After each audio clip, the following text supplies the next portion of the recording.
You're listening to the TEPIS Paranormal Talking Point podcast, a show that discusses various aspects of the paranormal world, with paranormal news, ghost stories, interviews, and much more. And without further ado, let's get into some talking points. Hi guys, Scott here from TEPIS Paranormal and welcome back to another episode of the TEPIS Paranormal Talking Point podcast. So today I'm interviewing Dr Kate Cherrell. Now Kate will go on to introduce herself during the interview, but she's a writer and journalist who's been published in Vice, Haunted and the Fortean Times, has a PhD in Victorian Gothic, and can also currently be seen co-hosting Jack Osbournes Haunted Homecoming on Discovery+. In this interview, we're going to talk about a number of things, including Victorian seances, seances as a whole, and discuss a lot of different aspects of paranormal investigation. So please, sit back and enjoy this interview. So, thanks for joining me, Kate. Well, thanks for having me. Could you start off by telling us a little bit about yourself? Yes, well, my name is Kate Cherrell. I am currently absolutely riddled with the flu, so apologies for any hacking and sniffing that may happen. I'm a writer by trade. That's my day-to-day job. I run the website Burials and Beyond, which is kind of, I say it's life, death, and the weird bits in between. So it's everything from ghosties and ghoulies to graveyards, kind of fun little things for you to read, on your way to work, that sort of thing.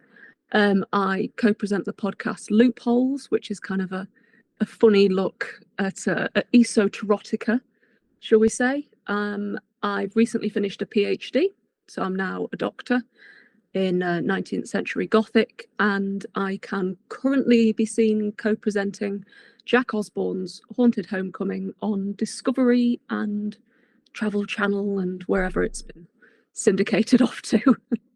Cool. So, obviously, as you said, you're now a doctor.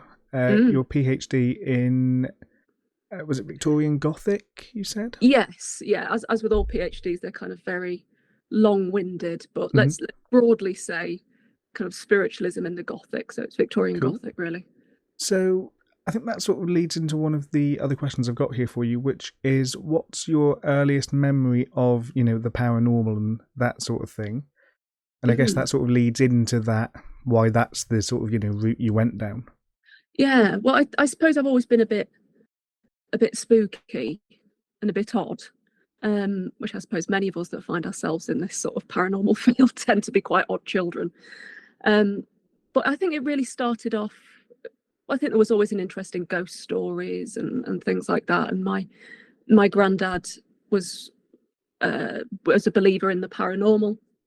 He's long gone now, but he gave me a book called Paranormal Encyclopedia in the very early 90s, and he used to sit on his knee when I was tiny and couldn't really read, and we'd look through all the little entries and the pictures together, and that sort of fed into then what I read, what I watched, things like that. And I would get obsessed with not sure if you remember, you're probably too young, but there's a TV show called Strange But True in the very early 90s with Michael Aspel. Yep. I know of it, yeah. Yeah, I think a lot of it's on YouTube now if anyone fancies a binge watch. But that to me was like full-on obsession. Like every time it was on, I'd do little drawings, make little reports and things like that. And then, I had a kind of my first, what I'd regard as my first real paranormal experience when I was about 12. And that was quite a big thing. That was seeing things over many weeks and ultimately years, and that sort of solidified with me that there was something else real that we couldn't see, we didn't understand, and it, maybe what Michael Aspel was on about was true. And those sort of very early sort of ghosty experiences sort of troubled me for many years, and then as I got older I wanted to explain them more. I wanted to understand, okay, why did I see that? How can I explain it away? And I've sort of straddled that skeptical believer sort of fence ever since, kind of constantly researching, constantly writing about the paranormal, but at the same time trying to understand and trying to debunk my own experiences as well. Cool. So I guess that sort of leads on to what your paranormal beliefs are. So, you know, what you believe in, what you don't believe in, and what you think. I guess it's a very broad question that I've asked a few other people of what you think a ghost is, essentially. But it's quite a broad, you know, it's a very broad question. Yeah, it's tricky, isn't it? I'd say my paranormal beliefs are constantly changing, which I think is a good kind of state to have. Broadly, I'd say I believe in like the immortality of the soul. I believe that within humans there's something that exists after death, whether that's like an energy or a consciousness. I don't know. I'd like it to be a consciousness. Certainly, that would be very comforting. And so I'd say that's the only bit that I found sort of semi-immovable in my belief system, is that death is not the end. But as for everything else, what I believe in is tiny compared to everything that I think is a little bit dodgy. But I'd never tell anyone else, you know, what to believe in or what not to believe in, because I certainly enjoy reading about it and hearing other people's theories and experiences. But yeah, a lot of my life in the paranormal is people watching. I've got to say, even when I'm out on investigations, if I'm doing public events, things like that, I like seeing how different people interpret different evidence. Yeah. So let's say one thing that I do not believe in as being paranormal: orbs. There you go. Yeah. That's the big controversy. Yeah, I know that's seen as a very sort of controversial thing, but I'm fully in agreement that I don't get the hype around it, because I think there's always too much of an explanation of it's either a bug or it's dust. Yeah, I think if almost always.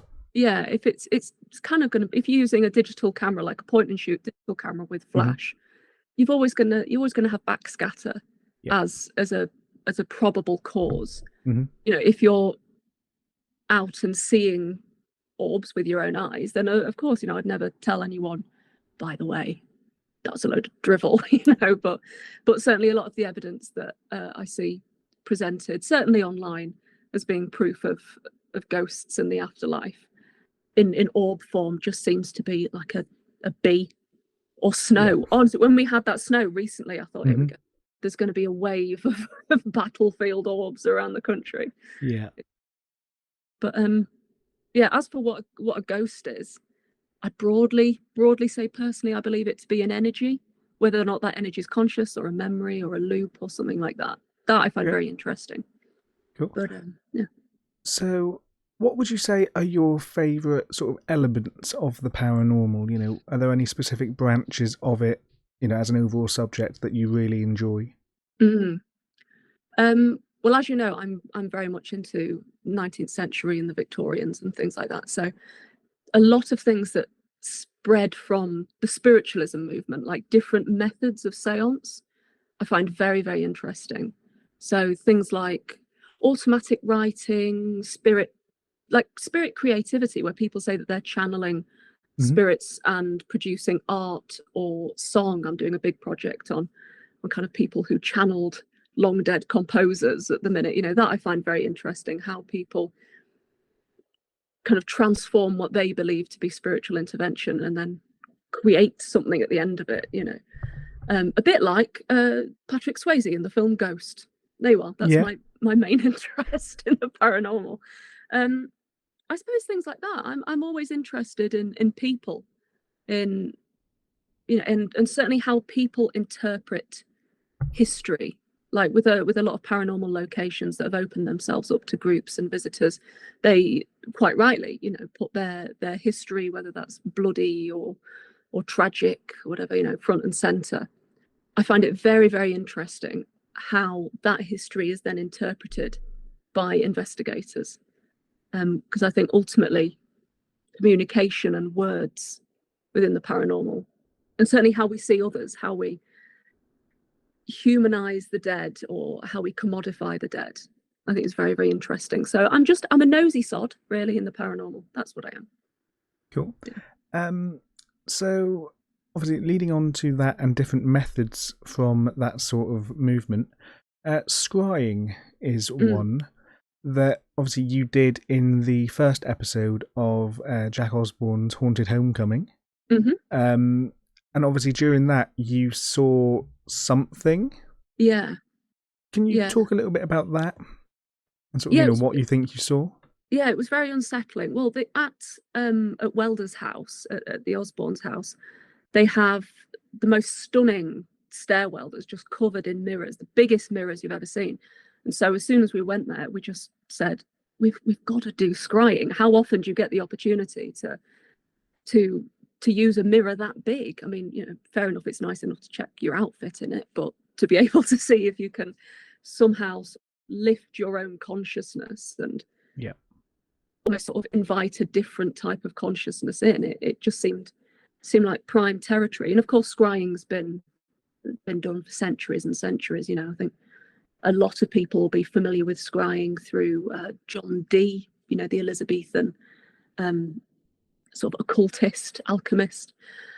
And I've done scrying on a small scale before, and do quite frequently when I do public events. I always think it's quite nice to bring scrying in as a pseudo authentic sort of, as much as anything can be authentic in the paranormal example of investigation. But when I personally did scrying in Haunted Homecoming, I really tried to focus and not think about the cameras, not think about anything else. And I really managed to probably detach myself more than I ever have before. And I remember just feeling in the background, because there was no one up there with me. There was just a lot of static cameras, thinking someone's come out of one of the rooms now. And there was someone in the background. And it felt as real as, as real as, Jack coming out of a back room. Yeah. It felt so real. And then I just was absolutely convinced that I saw movement. I saw a man coming down the corridor. And there was someone who I almost let in. Mm-hmm. And to see something that substantial, not just like a glimmer or like a flicker of light, was unexpected, I suppose, because I'd never had such an extreme experience of scrying before. So maybe there's something to be said for investing in a massive mirror for your investigations. Yeah, it's one of those things that obviously it's not a common thing. There's not always that there. You don't always have just a massive mirror that you can do this into. So like you say, it is one of those things of, you're at this location with this very specific essentially piece of equipment. Yeah. And it's sort of using that, I guess, almost distinctive to that place. Yeah, I think adaptability in investigations is something that isn't really pushed enough. If you go into a new place and with a team or whatever, and you've got your set equipment, it can be very easy to get into that same loop of, okay, let's set up the REM pods, let's set up the mel meters, let's do calling out like we always do. Whereas I think you can stagnate a bit doing that, and you can kind of you can lose passion for it, certainly, by doing the same routines over and over. So I think maybe adapting more and enjoying that research and enjoying that background and enjoying whatever massive mirrors or bits of taxidermy or whatever that location has is something that we should all really encourage. I think those of us that want to go around ghost bothering, at least. Yeah. So obviously you do a lot of paranormal investigation yourself.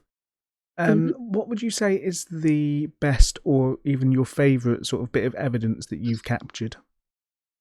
To be honest, my favourite experiences, I'm sure so many people can relate to this, are ones that we weren't recording at the time, or we were waiting for other people to come and join us.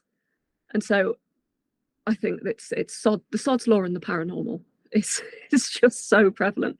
But I'd say my most treasured memory, for several reasons, in recent investigation years, was it was myself and two other people, my friends Corinne and Lisa, and we were in a location just outside of Bristol. We're at Warmley Clock Tower, and we were waiting for the people to arrive for this project that we were doing. And so we thought, well, let's get warmed up, let's just try and set things up, have a bit of a calling out. And we just set up upstairs a geophone, so just a little bit of a footstep tracker on the table with it had a little REM pod attached to it. And we thought, well, let's just try crying out, because we know that it was the gentleman that was kind of like the overseer of the pin factory was kind of known to wander around the upper floors. And we tried communicating with him. Corinne is incredibly good at kind of altering her language to become time appropriate, which is, it's brilliant. They're both amazing, very, very experienced investigators. And it just seemed like everything slotted into place. And suddenly we were getting almost like beyond yes or no communications through the equipment. And they were very, very clear. They were very, very clear of, yes, no, who's here? Can you move closer if this? Can you move closer if that? And it culminated in me having the back of my hair pulled really hard. And there was no one else in the room. There's no one else in the whole complex. It was very late at night. And having that all together with two people that I really trusted and having such clear responses that we knew were completely in a controlled environment was really wonderful. But then when we realised the lads that have got the cameras will be here in about half an hour. So we didn't record any of it. Yeah. And then we tried to replicate it when the lads had arrived. And it seemed like the spirit was only interested in communicating with women. And it was the most frustrating triumph I think I've ever had in the paranormal. Yeah. So I know I've had, while investigating, we've had bits where, again, you take little breaks. You just do a little walkthrough to set something up for another bit you're going to film, etc. You don't have the camera on you, something happens, and it's like, please tell me somebody was recording that. Yeah. And then it's that realization when nobody was, and it happened, but then you can't, show anyone else or even review it. Absolutely. But you know for a fact that something happened that you can't explain. Yeah. I mean, the ultimate of that, I suppose, was last year a big group of us went up to Chillingham Castle in Northumberland, and we had like full CCTV. It was amazing. It looked like proper tech hub, all through the apartments. Everything was set up to such an extent that I had to get changed before I went to bed in like the toilet because there was that much CCTV everywhere. And when we were investigating parts of the castle itself and some of the upper rooms that had particularly unpleasant histories, one of our party saw a full apparition when she was doing a lone vigil. Meanwhile, the rest of us were in different rooms trying to incite something to happen. Mm-hmm. So that was kind of, again, very brilliant. It was brilliant that she had that experience, and some of us got quite interesting little bits of evidence, but ultimately the place where we made it like Fort Knox, there was absolutely nothing. And poor Sarah was reviewing hours and hours and hours of recordings, and there was nothing, absolutely nothing. But I mean, that's part and parcel, isn't it? Yeah. So obviously, with the technology there, do you have a favourite sort of piece of paranormal equipment? I think just to be really obtuse, I'd say my best experiences nowadays are just with pen and paper and my eyes. Mm-hmm. So I'd say that maybe of all things, like a small dictaphone, if you wanted to go down the EVP route. But I think you can get very, very caught up in spending hundreds and hundreds of pounds investing into the newest tech, the newest combination that's a Mel meter with a massive windmill on the back of it and a teddy bear sticking out the front on wheels. You can get so caught up in that you realize, I've missed my rent payments because I was investing in equipment. So I really think simplifying things can kind of bring you back to kind of the essence of what you're trying to do and what you're trying to capture, and you're less distracted. I mean, the amount of stuff that I've seen missed by other people because they were busy fiddling with recordings, when if they just looked up or listened properly, they could have gained a lot more from that experience. Cool. So obviously I want to talk a bit about seances and sort of the history of seances, because that is, I think, as you said, that's sort of a specialty or a favourite subject of yours. Yeah. So first, I guess, what is a seance for everyone listening? Well, a seance, well, it's quite simple. It comes from the French word, the old French word for sit or session. And it just means people sitting together and attempting to contact the spirit world or the great beyond, however you interpret that. But ultimately, it's people sat down trying to contact the dead. So that's kind of the general definition of seance. But of course, over the years, it's changed very much. We've always had spirit contact in one way or another. There's, when we look back at even the history of ghosts, you've got them in ancient Mesopotamia. So we've always sort of been aware culturally of this idea of ghosts or ancestral ghosts. But seance, as we know it today, kind of has really developed from the 19th century modern spiritualism movement, which, broadly speaking, I mean, it's often credited as exclusively starting with the Fox sisters in 1848, but as with all things, it's very, very murky. Not necessarily, but they're kind of our figureheads. And so seance really has kind of developed from that, from basic hand holding, is there anybody there, and then anything from automatic writing to REM pods can all be brought into the same idea of a seance, but they're generally group affairs. Yeah. Cool. And obviously spirit boards are another sort of approach to the same sort of goal there. What are your thoughts on spirit boards and Ouija boards? Yeah, I love Ouija boards. Any kind of talking board, spirit board, any interpretation of it, I love it. Because I'm a contrary little so-and-so, and people get so wound up about them. And ultimately, it's, you could write an alphabet on a bit of loo roll. That's a Ouija board. Well done. Are you going to be so terrified that you don't go into your bathroom now? It's this kind of, it's one of the last sort of residual ghost-centric things that people seem to really latch onto, even if they don't have paranormal beliefs. Like the amount of times you'll see people finding old sort of pseudo-antique Ouija boards in houses, and there'll be people online saying, burn it, there are spirits attached, and you think, oh my god, well, is that, oh, that's a Parker Brothers version, is it? Oh, truly terrifying. That's a Hasbro one. I love it, because I think they can be very useful tools in investigation. I think most of us are very aware of the idiometer effect, so of subconscious movement, of and there's some very interesting experiments that are being done to kind of eradicate as much conscious movement as possible, with blindfolds and so forth. Same applies with table tipping, anything that involves subconscious movement. But the amount of ridiculous behavior, and I mean that in all senses of the word, of very extreme negative and just like, what are you on about behavior that springs up around Ouija boards is truly fascinating. It really is. I mean, do you remember, I think it was 3 years ago, Poundland brought out their was it their Creepy Home, Creepy Cove, or whatever it was, collection, a fold out cardboard Ouija board. It was a spirit board. And I thought that was brilliant. It's like £1 for a bit of novelty decor. Yeah, ideal. And the backlash that got. I remember the backlash more than the actual product. Exactly. It was amazing.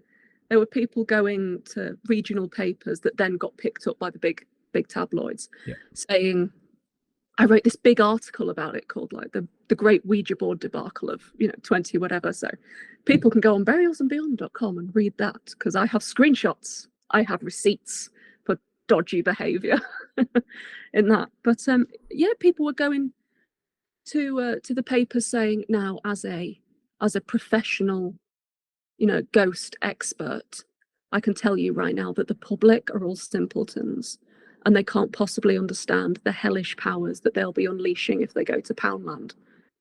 And I just feel like someone should have gone, I'm sorry, can you just take a look at yourself for a minute? It was mad. And then people inventing their own histories, saying, if you get that. You know, if you use a Ouija board, you can curse your whole house, whether or not you believe in that sort of thing. Mm-hmm. And you can. My favourite quote was that you can summon the demon Zeus. That's the correct response. there's been a sort of internet myth that only started up like 10 years ago that you can get stuck on a spirit called Zozo. Mm-hmm. But that story didn't exist till about 10-15 years ago, when one guy came out and said, oh, this can happen. Where it's rubbish, you know. It's not a traditional ancient spirit. It's because the two common words that you'll spell out on the Ouija board are Zozo and Mama, because they're at ends of the board. But I love the idea of someone saying, I'm an expert. Oh, what was that spirit called? Oh, no, Zeus. So you need to be careful with a Ouija board because you might summon an ancient god. Which, to be fair, isn't someone you want to summon. No, I could do without summoning not. Zeus. Well, maybe he had a point then. You know, I stand corrected. So, yeah, you know, try and avoid any of the big gods, really. Yeah. They're quite busy. So, obviously, you've been to a lot of locations, I assume. Mm-hmm. Do you have any sort of, other than Jack Osbourne's family home, of course, do you have any that sort of stand out to you specifically? Any that you'd consider favourites? Favourites. My favourite always seems to be the last one I visited, really. So I really like the Mount Without. That's again in Bristol. There's a crypt area there, which I've had nights where not an awful lot has happened, and other nights where I've had quite profound experiences. So I like that. And visually, you know, you're in an old sort of redundant church. So it's with permission. It's not, you know, all this sort of trespass going into places of worship and so forth. So it's a really unique venue. I mean, I've done talks there before and public events and things. So it's the unique venues that you can go into and you think, even if nothing happens, I'm quite excited to be here because it's beautiful or it's got an interesting history. There's a place called St Benet's Abbey in Cornwall. That was beautiful. That was it's like an old extended coaching inn, and within tiny unassuming part of it, it honestly felt like you were still sat in a coaching inn with people coming in and out all the time, even though it was dark and empty. It was a really strange feeling. So certainly places that have an architectural quality to them. I mean, I've got to say Chillingham, even though the dead weren't, it was the most stunning place. You know, places like Jamaica Inn and again in Cornwall, you know, you think you're always going to find multi-layers of nice experiences there, definitely. Cool. So I think that covers most of the questions I have, if not all of them. Just double checking. So yeah, that's everything I had written down. Are there any sort of specific things you want to bring up or mention? I don't know really. What are your beliefs around this new obsession with demons everywhere? I believe in demons. It's one of those. I'm not 100% sure.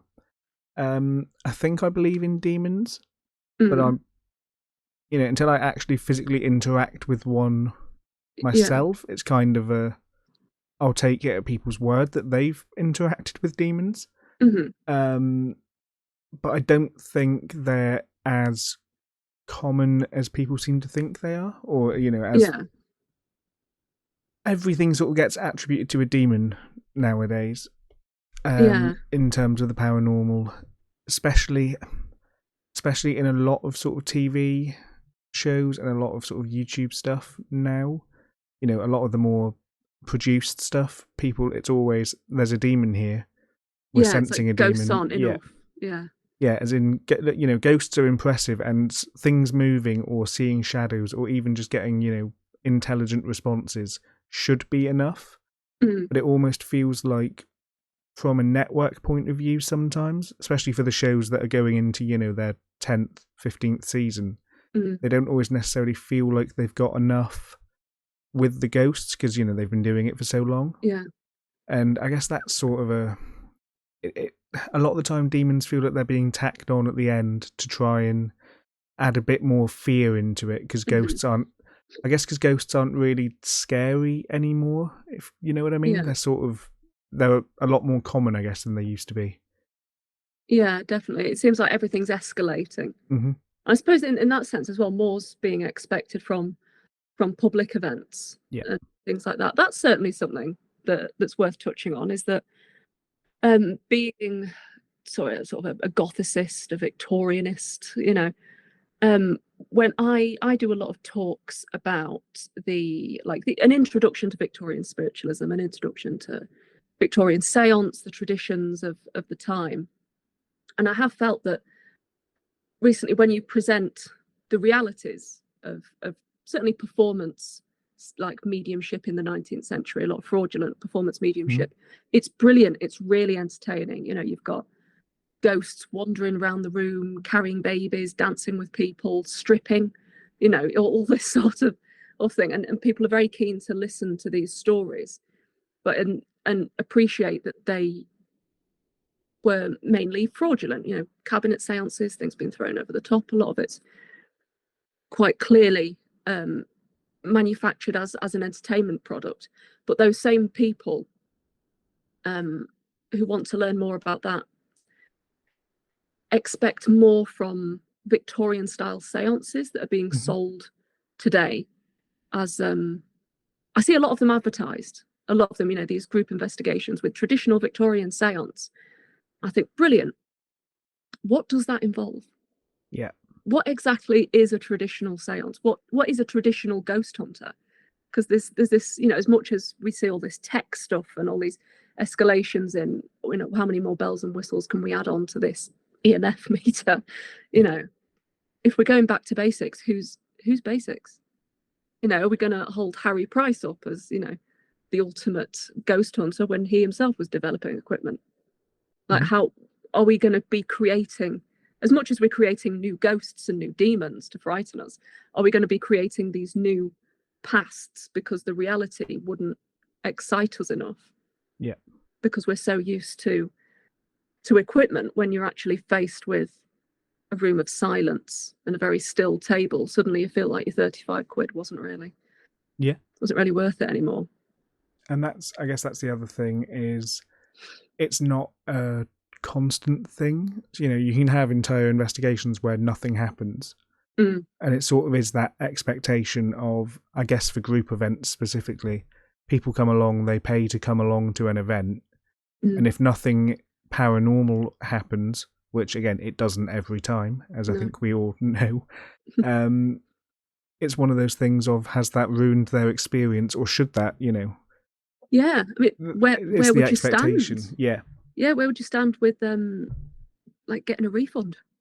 Yeah, I was promised ghosts. It sort of is it's one of the few, I guess it's if you go, on like a public group bird watch and then there's no birds, it's the same sort of principle of, I don't know where, people stand with that, but it's one of those, I guess you're there for the experience, not specifically the outcome. Yeah. I'd hope so. I'd hope so that most people were following that. It does seem to be there's a lot of there's a greater disparity and a greater difference in what people want from investigations nowadays. They want activity, they want extremes, but they also want authenticity. And when you're bringing authenticity, certainly of the past, into things, you're going to be. I think I just saw an orb on my camera, by the way. I should be dusting soon. I think that we're going to have more divisions in the paranormal, and a lot more, let's say, muck throwing in the paranormal between rival methodologies and warping methodologies as well. So I think that's very interesting. Yeah, and again, like you say, there's a lot of different ways to approach the same goal, and I think that's obviously a good thing. So like you have a location, you could have like 3 or 4 different teams go in there, and each team will probably do something different that the others haven't, which is obviously always a positive, and I guess it's part of the ever evolving sort of nature of just investigation as a whole. some people will go in and they'll use the most, modern technology that has bankrupted them in the process.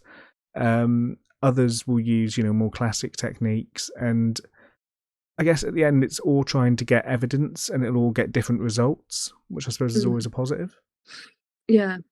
I suppose it's also what do we ultimately want to do with this evidence? Like, what do you do with your evidence? So, yeah, that's the thing. So other than share it with other people, there's not a lot to do with it. Yeah. It's sort of I know that me and people in my team most of us either believe or are, skeptics who want to see either way. And it's sort of it's almost we're trying to prove to ourselves that it's real, and we're trying to get evidence for ourselves, and are just letting other people and sharing it with other people along the way. But it is that sort of I know there's a lot of different, reasons and a lot of different sort of methods for why you would go out and investigate. So, like, for example, what's your reason behind investigating and capturing evidence? Nothing on telly, is there? That's yeah, I suppose a lot of it for me is friendship. Is that I enjoy being with a lot of the people that I investigate with. I think because a lot of my investigations recently, because I live so far away from a lot of my spooky pals, whenever I go on investigations now, they're real events, like I said, going to Chillingham, going to the far-flung parts of the UK, that it almost, the investigating is almost an afterthought sometimes. Not that it's treated as such, because it's a central part of things, but the idea of being able to do your hobby with friends and people whose company you enjoy, and people who you don't mind being stuck in the dark with for 12 hours.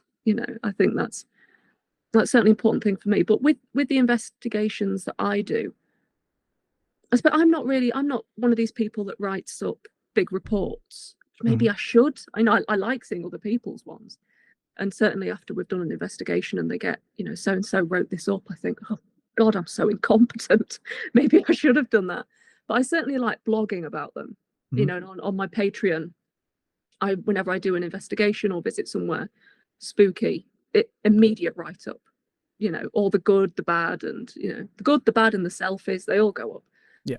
So yeah, I don't really know why I do it. I suppose it's still scratching that itch. It's trying to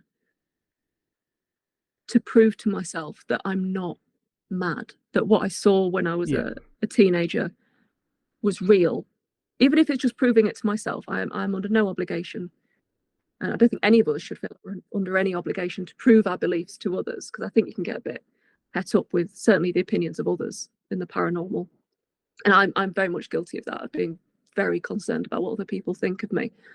But yeah, I suppose it's just personal growth, personal reasoning, and having those little things that you can mull over in your mind and go, okay, it's almost reassuring when you get, maybe not with demony bad things, but when you get anything that's that confirms some of your beliefs or challenges your beliefs. I think that's when it feels worth it to me, that it's something that I can go home and kind of dissect in my own time. And that's important to me, I feel. Yep. I mean, that again leads on to something that I know other people that I've spoken to within the sort of paranormal community have had, which is something that I myself haven't, and that sort of interaction or potentially, dealing with the spirits of family members. And that's one of those that must be really satisfying. And it's kind of I'm somewhere between, I want that to happen to me, because, it hasn't. And I feel like if there's anybody that you want to sort of talk to and interact with as, a spirit, it would be somebody that's passed on, somebody that you knew who's passed on, as opposed to a random spirit from 300 years ago in a barn somewhere. Yeah, absolutely. Yeah. I've only really had one instance where I feel that a family member came through, and it was the same granddad who who introduced me to the paranormal, really, who believed that he had paranormal experiences as a child, that he had a guardian angel and all of this stuff. So it seemed almost fitting that he came through. And at the time, I was with a group of friends, many whom I think some do some of the training for, or have done the training for ASAP investigators. So they know their stuff. They're very, very, very skeptical.